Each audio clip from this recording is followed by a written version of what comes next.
Questi sono abiti, quelli indossati dai tamburini, naturalmente non tradizionali sardi, ma di influenza spagnola e rinascimentale.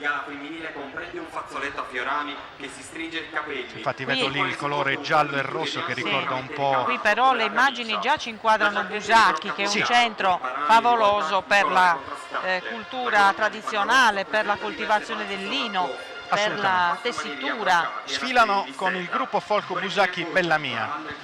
Franca Rosa, cosa possiamo dire di Busacchi quindi? Di tutto.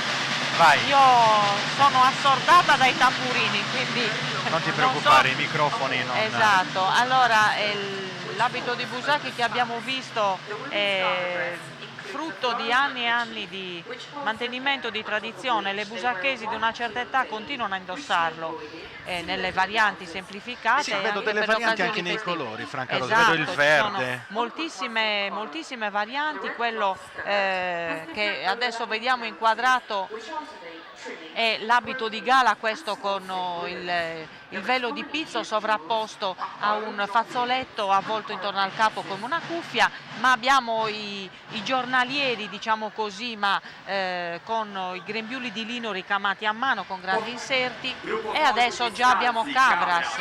Beh, i famosi pescatori scalzi di Cabras, insomma. Famosissimi, con abbigliamento tipico dello